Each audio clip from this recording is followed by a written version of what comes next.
Buenas tardes con todas y todos. Hoy empezamos la segunda sesión de este taller de apreciación cinematográfica. Hoy vamos a ver primero unas películas cortas de 1 minuto de Georges Méliès y después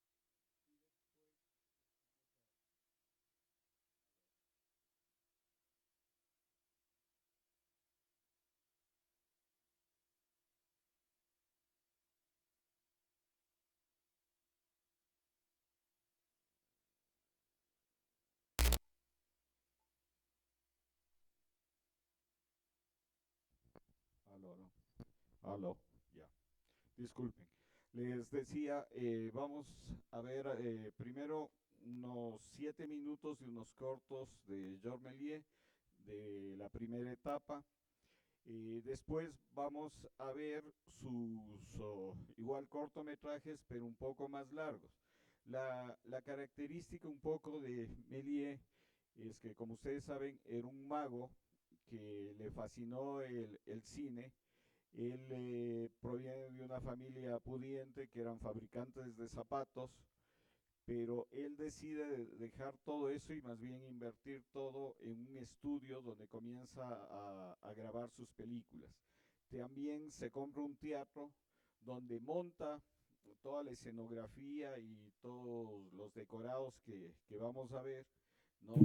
Y una cosa importante en Jormel es que comienza a abordar ciertos temas históricos. Por ejemplo, uno de los cortos un poco más largo, de unos 10-15 minutos que vamos a ver, es sobre Juana de Arco. También hizo otro corto sobre Robinson Crusoe, ¿no? Como les comentaba en la primera sesión, el cine se alimenta mucho de la pintura, también de la literatura, entonces comienzan a adaptar obras. En el caso de Méliès, vamos a ver al final el viaje a la luna, que tiene influencia no solo del libro de Julio Verne, sino de otro escritor, de Wells, que tiene un libro, creo que publicado en 1900, sobre los primeros hombres en la luna. Entonces, Georges Méliès, en la tercera parte que vamos a ver, el viaje a la luna, decide combinar las dos historias, la de Julio Verne y la de Wells, para hacer su producción, ¿no? Que es la que la gente más recuerda. Entonces, no vamos a hacer como la primera sesión, pasarles todos los cortos de una sola, sino que vamos a tener dos pausas. Vamos a ver primero estos cortos de 1 minuto, paramos ahí, conversamos y después vemos la segunda parte, hacemos otro corte y al final vemos el viaje a la luna.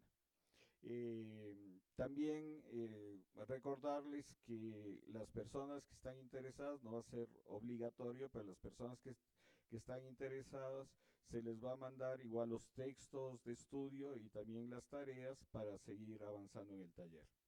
Gracias y bienvenidos.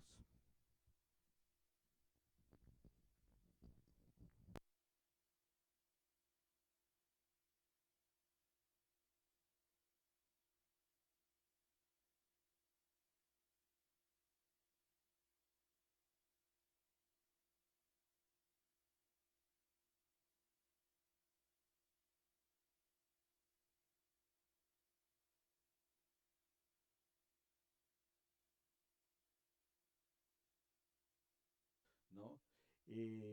A Méliès se le considera el, el haber creado toda la parte, digamos, de ficción del cine. Ya vamos a ver en la segunda etapa, ¿no? Las películas que él va desarrollando, ¿no?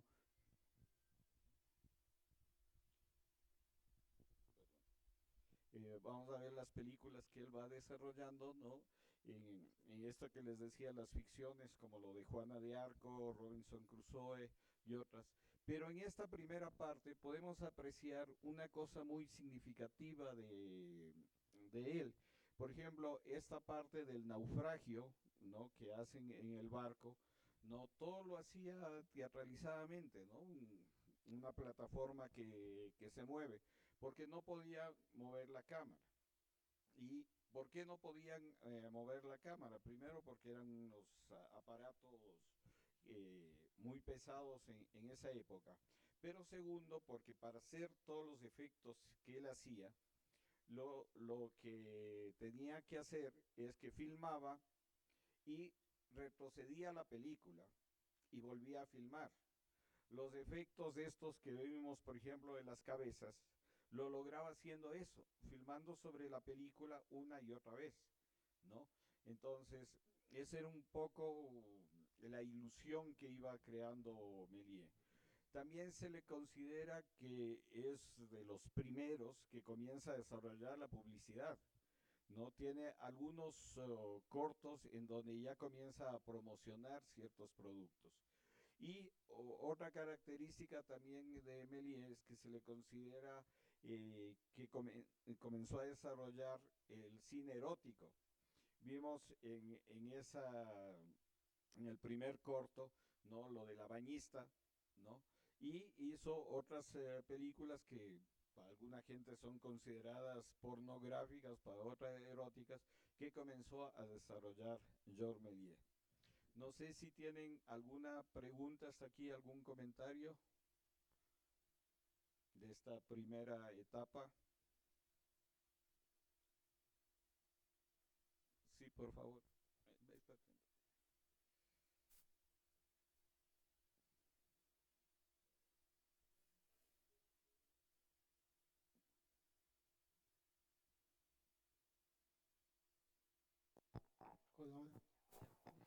Que a mi parecer principalmente se pueden apreciar dos cosas principales, la cual una es cómo en estos cortos se ve la calidad mucho más restringida, debido a que incluso comparando con la preservación de los Lumière y los de Méliès, se puede apreciar, por ejemplo, cómo los Lumière hicieron todo el dinero a partir de vender las cámaras y a partir de eso se pudo financiar toda la preservación del archivo fílmico.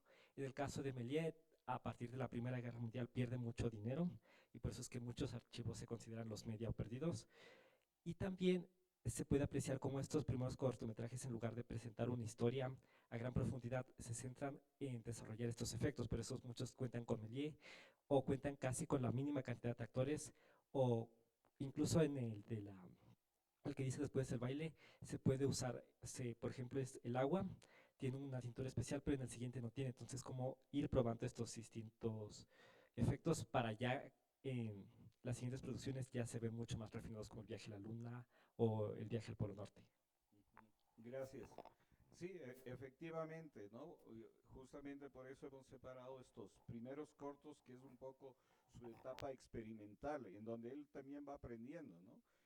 El cine es un proceso de aprendizaje. Hasta ahora, para la gente que quiere experimentar nuevas cosas con el lenguaje, siempre el cine ha sido una forma de experimentación y de expresar los deseos, ¿no? Eh, Méliès, ante todo, era un ilusionista. Él estudió magia en Londres, ¿no? Admiraba a uno de los magos de esa época de Londres, que tenía una escuela sobre ilusionismo, y comienza a desarrollar toda esa capacidad en estos cortos. En la segunda etapa que vamos a ver, o en la segunda parte de estos, vamos a ver justamente ya historias un poco más desarrolladas, ¿no? En donde justamente, como decía acá el señor, ya no es solo un actor, sino que ya hay un elenco que va participando, inclusive él como tenía la parte esta de teatro, ya van utilizando inclusive bailarines y otros personajes, ¿no? Que van recreando todas estas historias. Si no hay ninguna otra pregunta, a ver, sí, por favor.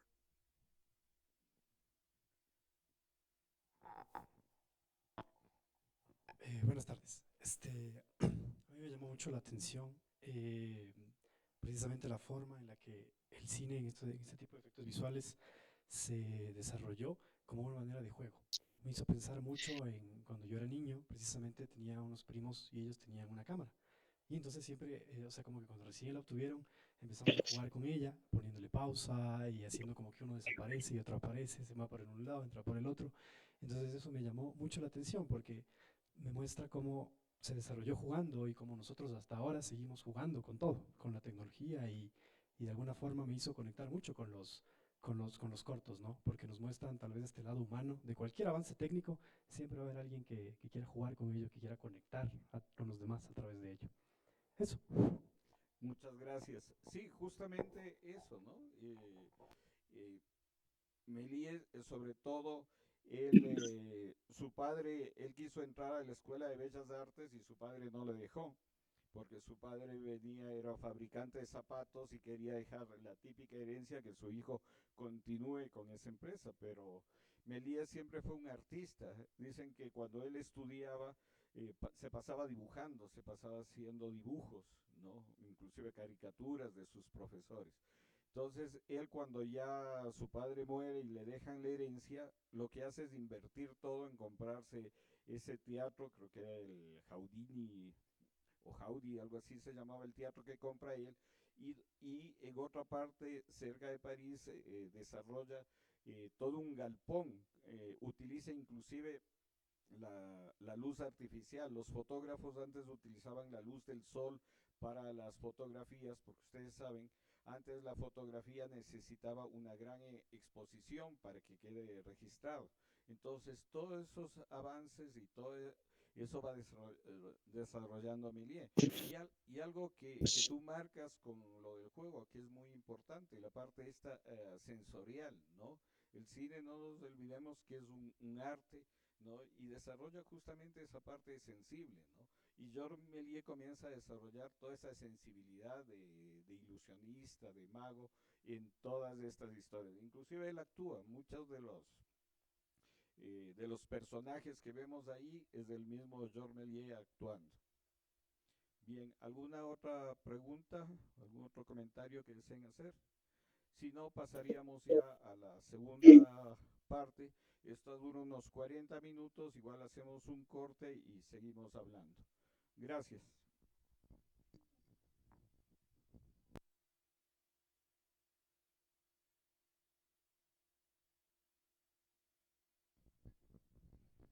Bien, como acabamos de ver, estas historias ya más de ficción, eh, Méliès no solo aborda temas de la literatura, sino temas históricos, ¿no? Es lo interesante. Un dato porque, por ejemplo, vemos a color. Él tuvo un grupo de coloristas que pintaban el negativo. O sea, pintaban a mano el negativo de eso. Por eso los efectos y todo eso pintaban en el negativo, cuadro a cuadro, ¿no? Entonces, bien interesante porque él quería dar justamente un mayor atractivo ya en las proyecciones y por eso es que creó un grupo de coloristas que pintaban el negativo. Otro de los temas interesantes de Méliès es que eh, está como los orígenes del cine, que inclusive contemporáneos o posteriores a él, como Porter o el mismo Griffin, utilizan muchas de las técnicas que Méliès comenzó a inventar o comenzó a desarrollar. Por ejemplo, en ese El naufragio, el barco pequeñito que utiliza para hacer ver, esas son cosas que después del cine norteamericano desarrolló con mucha más prolijidad, ¿no? Pero aquí está, todos los orígenes, todo ese desarrollo está aquí en Méliès, ¿no? El abordar, les repito, que los temas históricos, ¿no? Que después hicieron ya grandes epopeyas. Inclusive, no está aquí, pero Méliès también tiene temas históricos y religiosos, ¿no? Que desarrolló. Él filmó igual alrededor de más de 1000 películas, ¿no? Estas un poco son las que se han podido rescatar, ¿no? Pero, pero justamente es los orígenes, ¿no? Del cine, toda la magia. Por ejemplo, La parte esa que ven los peces es sobre impresión. Filma primero una pecera y después retroceden la cinta y filman las escenas con los actores. O sea, es bien interesante cómo hacen todo ese proceso, ¿no? En los orígenes del cine. Eh, Justamente Méliès es considerado eso, el gran ilusionista, el gran genio que dio origen a todo el cine de ficción. No sé si tienen alguna pregunta, algún comentario o algún aporte que quisieran hacer sobre la cinematografía de Georges Méliès. Sí, por favor.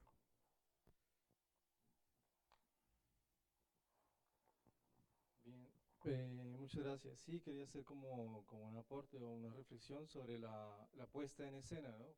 Cómo la cámara está en función de poder mostrar cosas y también poder esconder cosas, ¿no? En función de todo esto que es la magia, cómo los actores tienen unos tiempos específicos, un vestuario, entradas y salidas, casi como una relación con el teatro en el que está un escenario con telones pintados, con trampas en el piso, y eso es fascinante, ¿no? Porque eso quiere decir que hay un pensamiento de puesta en escena y de ensayos de lo que significa todo ese tipo de entradas. O sea, pongámonos a pensar en esa imagen del barco que se tienen que subir ciertas personas y tiene que moverse, supongo, una estructura pintada o calada o pintada y que se tiene que mover para un costado y entonces uno dice, bueno, tuvo que haber tomado mucho tiempo en esos tiempos y mucho dinero, ¿no? Razón después Méliès, pues eso ya es conocido, que terminó pues en la ruina porque esto era casi insostenible y cuando uno piensa en una mega producción, digamos, de estudios, también son grandes infraestructuras o esto que se le llama el plató, y entonces que esto es como un buen momento para pensar que esto prácticamente es una puesta en escena artesanal, ¿no? Con todo lo que significa, qué está detrás de cámara, qué tiempo implica. Sí, justamente Méliès fue un artista, ¿no? Él no pensó nunca en el dinero, en el negocio.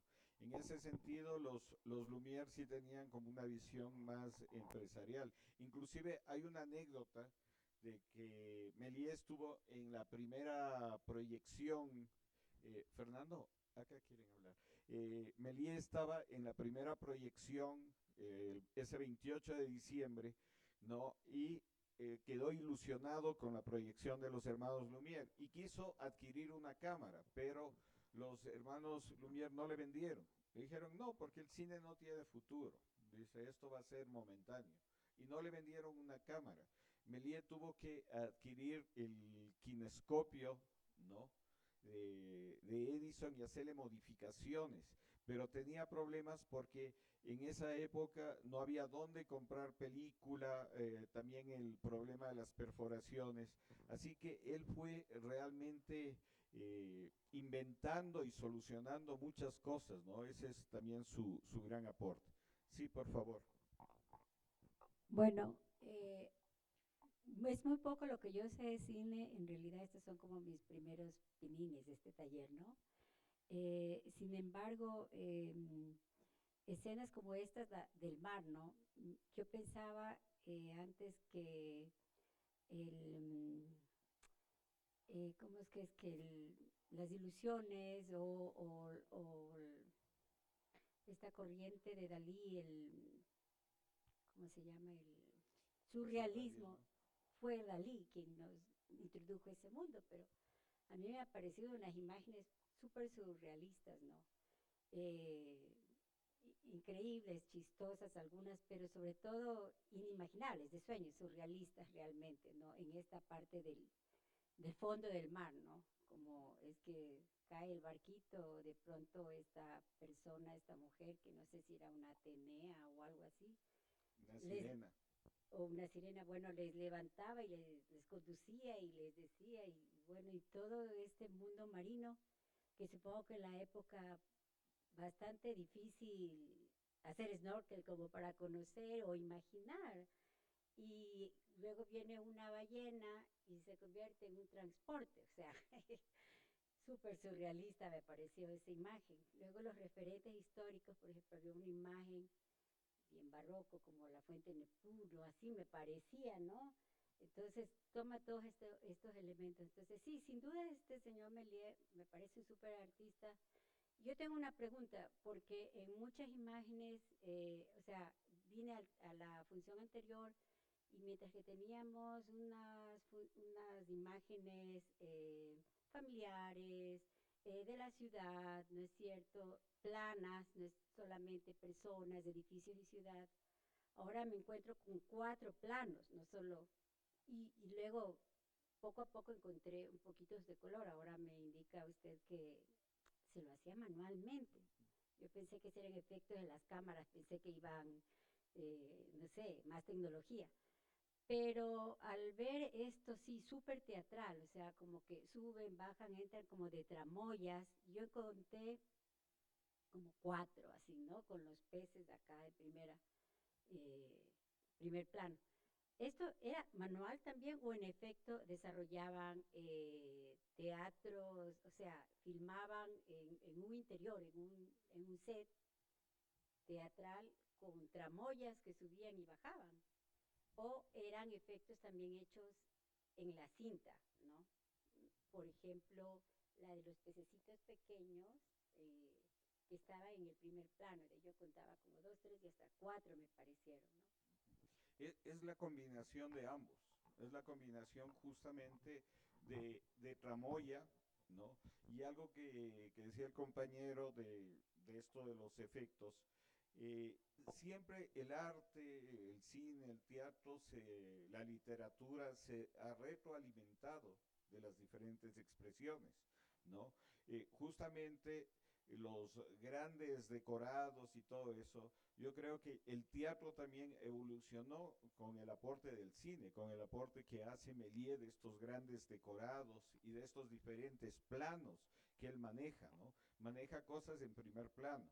Lo que decíamos, en muchos textos de la historia del cine, dice que el primer plano en el cine es el deporte del que dispara la cámara, pero no, o sea, vimos tanto en los Lumière esa escena de la niña con el gato, que ya es casi un primer plano, y acá también hay escenas, por ejemplo, la del rostro este que va en los primeros cortos que vimos, la del rostro este que va creciendo, es un primer plano.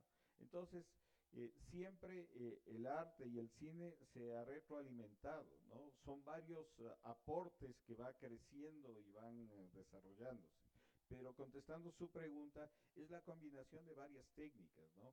Méliès era, bueno, muy aficionado a la magia, muy aficionado al teatro, tal es así que se compró un teatro justamente para hacer esto. Y ustedes saben, en el teatro hay tramoya. ¿Qué significa la tramoya?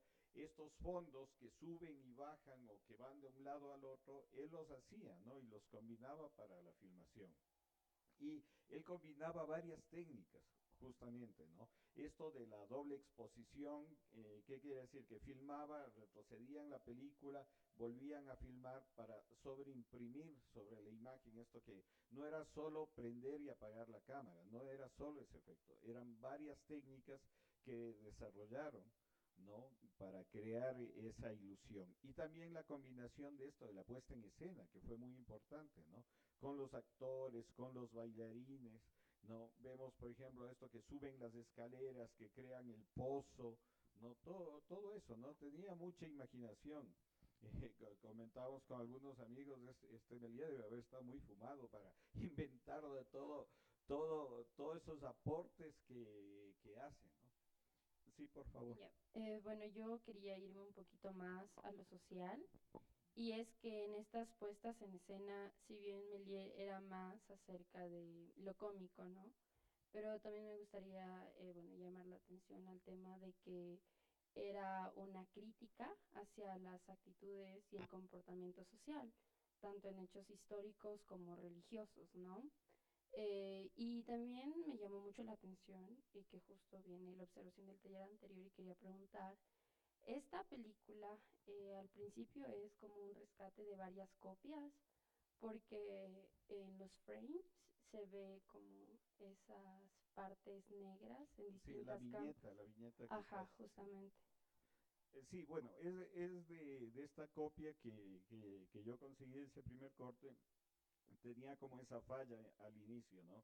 Que es un poco, ustedes saben que para que se produzca el efecto de la sensación de movimiento, es una percepción humana la sensación de movimiento, no es que la película corre, porque el cine son 24, en esa época filmaban 18 o 16 cuadros, pero el cine básicamente son 24 cuadros por segundo, o sea, 24 fotografías que van pasando, ¿no? Van pasando.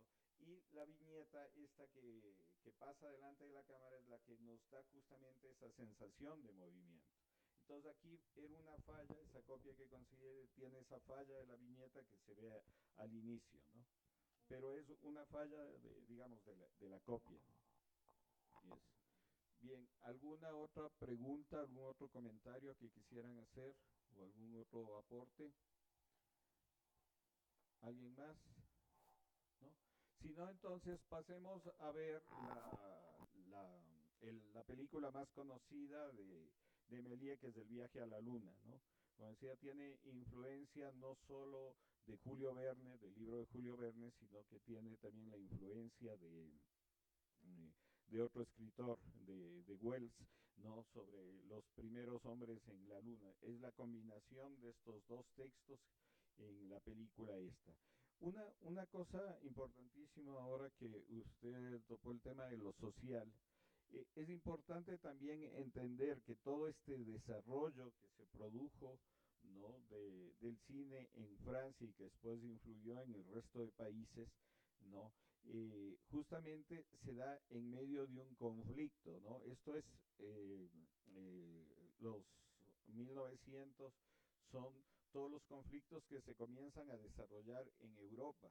Inclusive se dice que uno de los fracasos que tuvo Méliès es que comenzó a hacer producciones mucho más costosas, mucho más caras. Por ejemplo, El viaje a la luna que vamos a ver, costó mucho y él cuando la quiso vender, el precio que pedía por vender la copia del viaje a la luna era exorbitante y nadie le compraba. Nadie quería comprar la copia del viaje a la luna.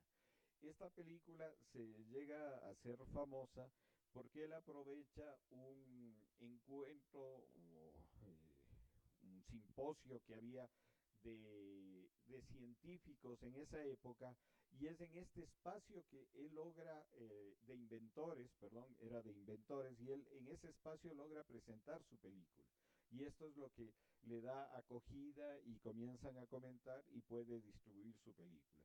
Pero como todos conocemos, en 1914 se desata la Primera Guerra Mundial, ¿no? Con lo cual industrias o todo este esfuerzo que hacía Méliès llega a fracasar, ¿no? Y les recomendaría a las personas interesadas ver la película esta Hugo, el inventor, ¿no? de Spielberg, que le hace un homenaje justamente a Méliès, ¿no? Entonces veamos el viaje a la luna y igual después de esto seguimos conversando. Gracias.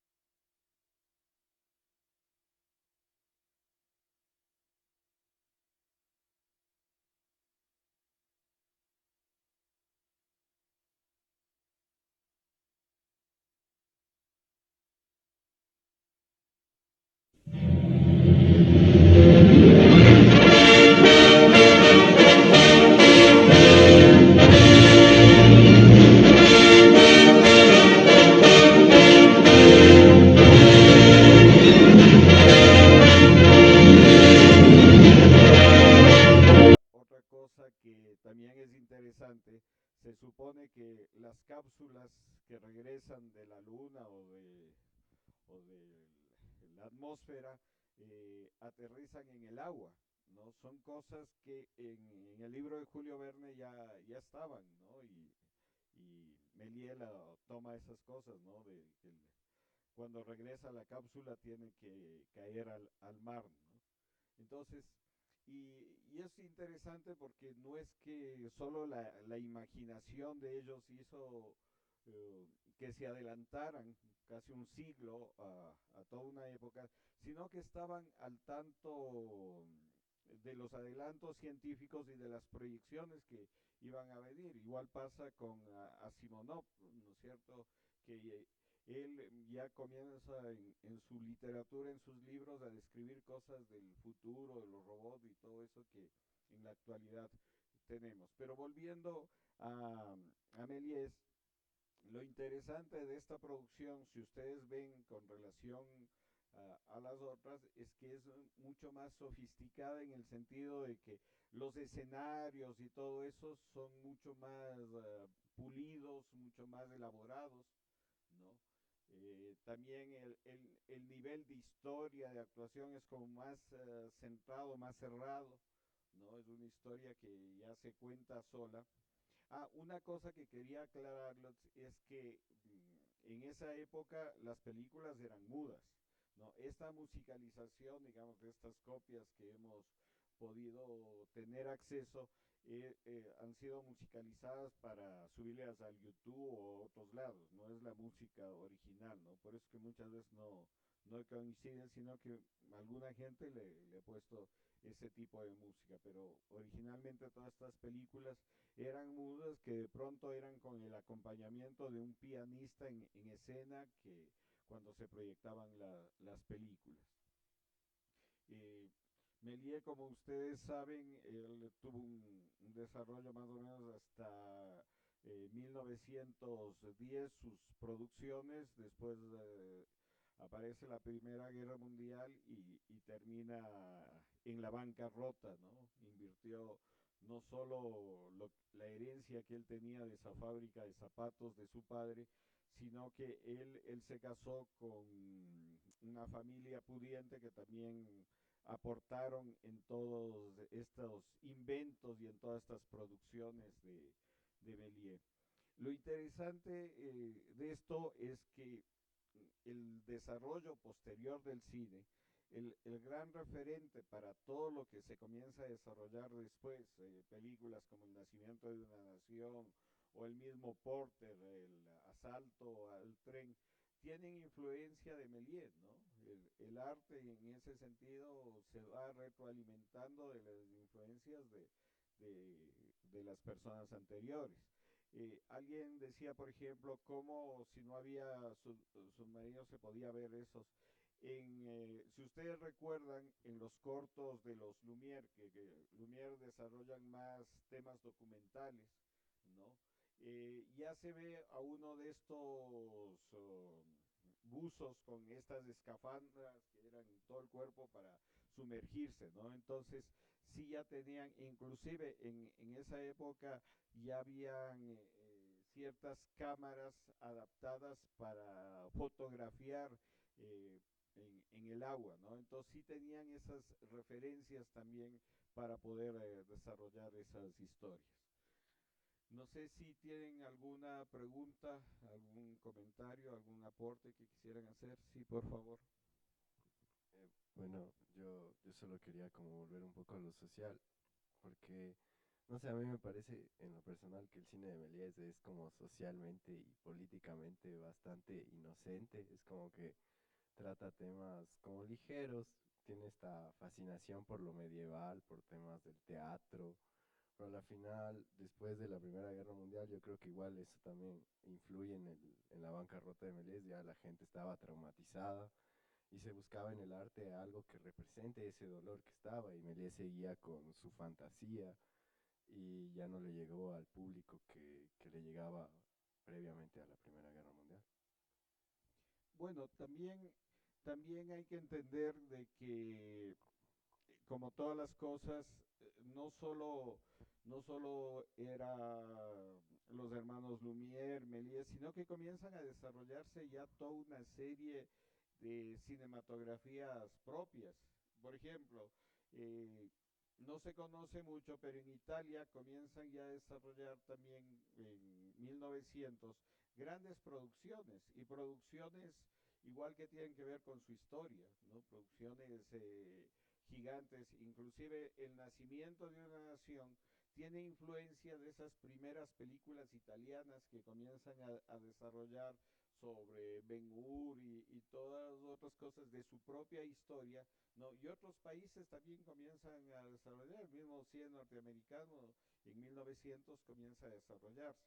Entonces, un poco el fracaso sí económico es a partir de que le toca a él de la Primera Guerra Mundial, pero también es porque se comienza a desarrollar cinematografías en otros países, ¿no? Entonces el mercado comienza a ser más competitivo.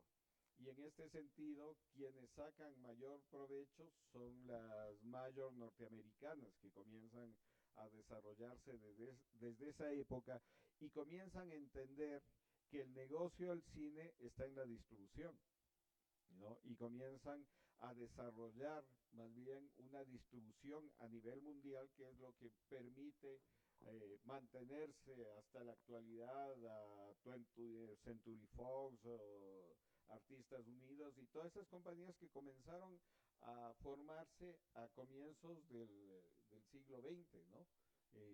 Especialmente en Estados Unidos con el capital. ¿Y por qué comienzan digamos, a controlar el mercado hasta la actualidad? Es porque se dan cuenta que dónde está el negocio es en la distribución, más que en la producción, ¿no? No sé si tienen alguna otra pregunta, algún otro comentario que deseen hacer. Sí, por favor.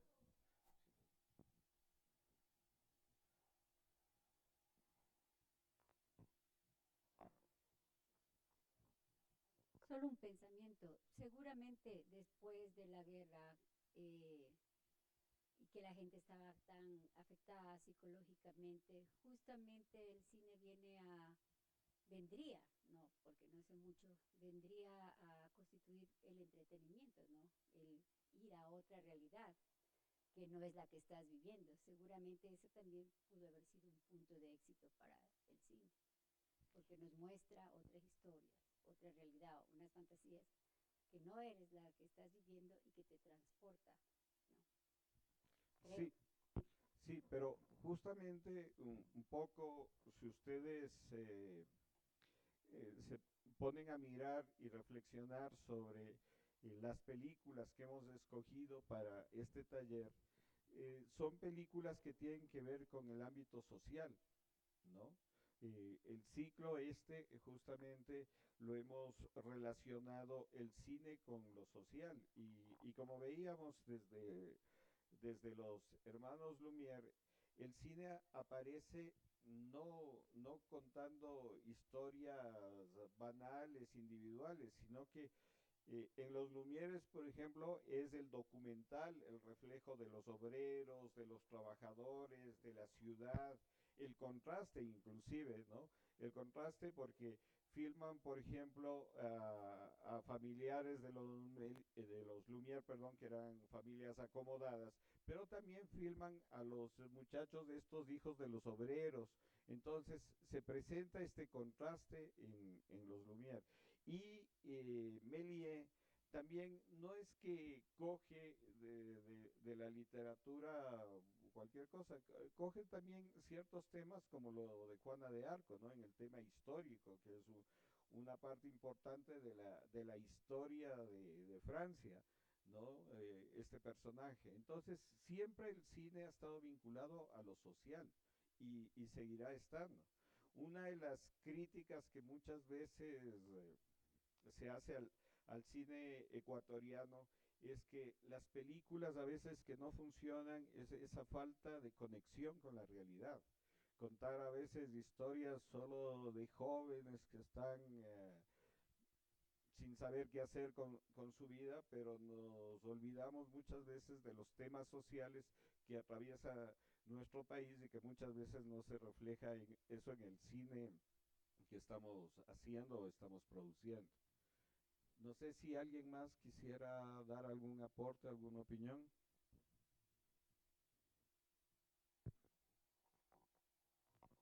¿Qué tal, Sebastián? Me llama la atención sobre todo el discurso ficcional, un poco desde la idea de Riquet, esto de, por ejemplo, en el viaje a la luna, la oposición entre civilización, civilizado y no civilizado, ¿no? Este discurso que ya desde allí, eh, a través de la ficción, lo que es ficcional y lo que no es ficcional, lo que está dentro de la historia, si la historia es ficcional o no es ficcional, elementos que están allí, algo así como lo que hace Pareja Díaz Canseco, ¿no? Pero me llama mucho la atención como en esa época Melier ya utiliza el discurso ficcional para cuestionar un nivel de poder, o sea, el poder establecido entre, digamos, el buen, el buen caníbal que se llama, ¿no es cierto? Es esa oposición entre civilizado y no civilizado. Me llamó mucho la atención ese discurso, digamos. Ujú. Muy importante su reflexión porque hay que tomar en cuenta que justamente finales del siglo XIX y comienzos del XX, Europa comienza a expandirse, ¿no? América un poco ya estaba conquistado por ingleses, españoles, portugueses, y la gran conquista que se desarrolla a finales del siglo XIX y comienza el XX es África. Y comienza justamente a desarrollarse eso, la conquista, las colonias de Europa, justamente en África, en esa época, ¿no? Entonces, de ahí inclusive el libro de Robinson Crusoe, ¿no? El viernes que acompaña a Robinson Crusoe es eso, ¿no? Irse a una isla desierta y encontrar al buen salvaje que es amigo, que lo lleva a la colonia. Entonces, justamente sí, ese reflejo de lo que estaba pasando en esa época, ¿no? Un poco en el viaje a la luna, se refleja eso, lo que pasaba en África, ¿no? Que los franceses también van y conquistan ciertas partes de África, ¿no? Y, y la historia de África de finales del 19 y comienzos del 20 es terrible, ¿no? Porque especialmente Leopoldo, me recuerdo si era tercero o cuarto, ¿no? De Bélgica, que es uno de los tipos que conquista el Congo belga, ¿no? Que conquista África y en donde matan a más de 15 millones de africanos, ¿no? Que inclusive a los que no trabajaban y desobedecían les cortaban las manos y cosas de esas, ¿no? Terrible la conquista europea de esa época de África, ¿no?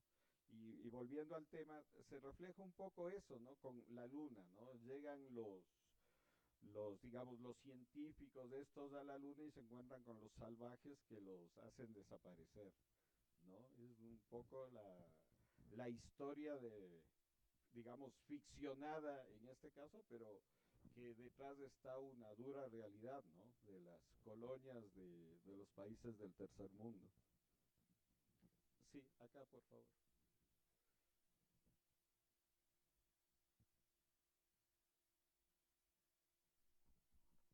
Ya, bueno, sí, justamente eso.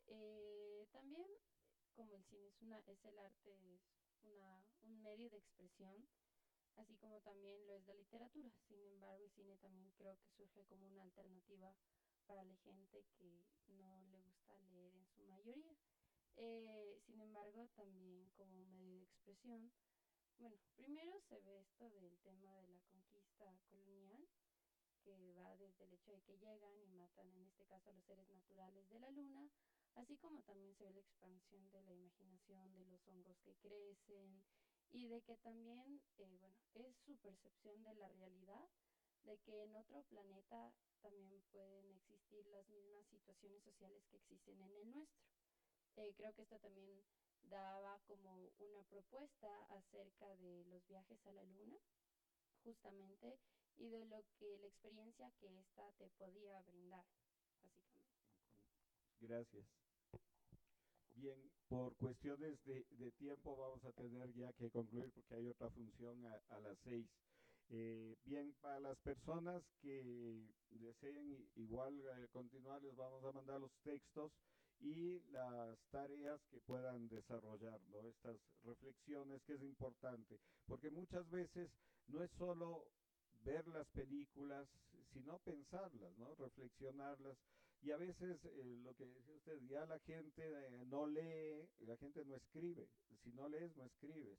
Y entonces yo creo que es importante esa etapa de reflexión en este momento, ¿no? Con la lectura y la escritura que nos ayuda mucho. Y como decía Almodóvar, el cine también se lee. Entonces hay que hacer esos ejercicios. Gracias y nos vemos en 15 días. Buenas tardes.